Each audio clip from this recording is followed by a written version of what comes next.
comunicación oral eficaz. Indique los pecados, errores en los que frecuentemente incurre un orador: ambiguos, digresión, coloquialismo, blavismo, cliché, redundancia, laconismo, exageración.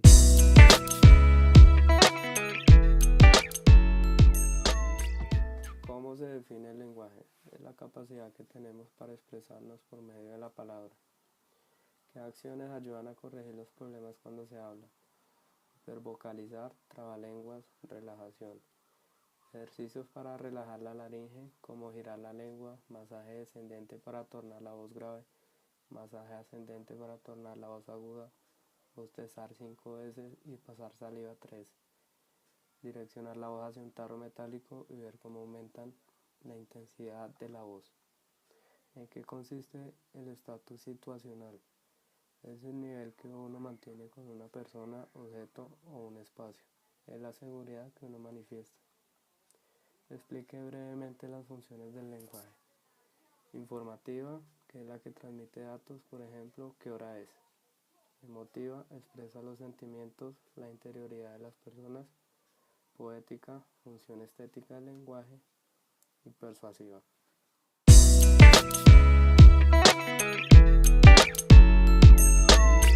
Y por último tenemos cuál es el propósito esencial del discurso, que es capturar la atención del interlocutor.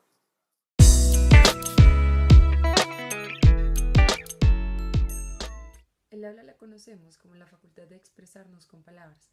Sencillamente es la manera en cómo conversamos.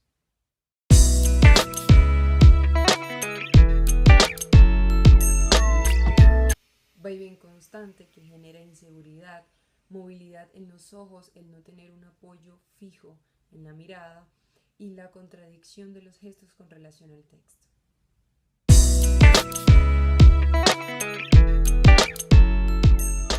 De apertura, que es conectándose con la parte emocional del auditorio, dando ejemplos, anécdotas, haciendo preguntas, y un gancho de cierre, que es dejar a los receptores analizando el tema del discurso.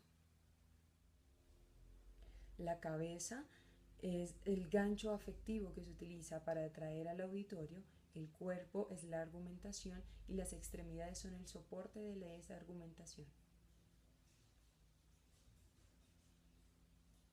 Se logra combinando la parte racional con la parte emocional del discurso.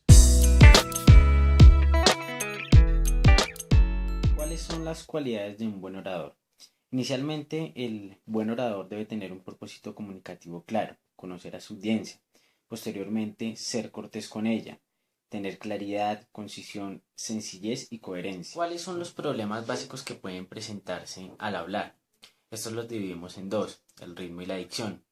El ritmo es cuando hablamos tan rápido que atropellamos las palabras o cuando hablamos tan despacio que dormimos a la audiencia. La dicción hace básicamente referencia al mal uso del vocabulario, la vocalización y la pronunciación. Dentro de los aspectos fundamentales en la comunicación oral tenemos el lenguaje, el habla y la voz. ¿El lenguaje qué es? Es el código utilizado para transmitir nuestros pensamientos. El habla es la facultad de expresarnos con palabras, una forma más fácil de entender la manera como conversamos. Y la voz es nuestro sonido particular, básicamente. ¿Cuáles son los beneficios que se obtienen con el manejo de los centros de gravedad del cuerpo? Esto va a influir directamente en la imagen que proyecta el orador. Se logrará un mayor alcance de flexibilidad en nuestro movimiento del cuerpo, logrando una imagen más efectiva, una imagen que va a resultar atractiva.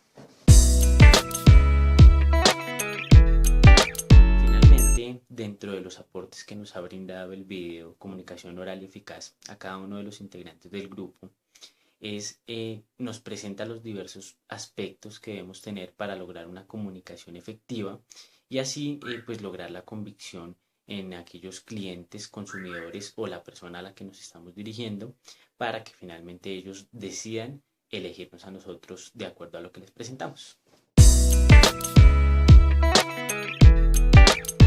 Las partes de la retórica para hacer un buen discurso oral encontramos el inventio, que es la búsqueda de información sobre lo que queremos decir; el dispositio, que es la organización del texto, del mensaje, según su importancia, elocutio, que es la estética del discurso, actio, que es la entonación, gestos y lenguaje complementario, y la memoria, que la definimos como el recuerdo activo de la información. ¿Cuáles son los elementos estructurales que construyen el lenguaje? En este punto hacemos referencia a la construcción del discurso. Inicialmente partimos de un gancho inicial en donde nos contactamos emocionalmente con el interlocutor. Posteriormente, el cuerpo del texto, el cuerpo del mensaje, es capturar su atención por medio de una estadística, una pregunta, una anécdota. Y finalmente un gancho de cierre que será un elemento estético.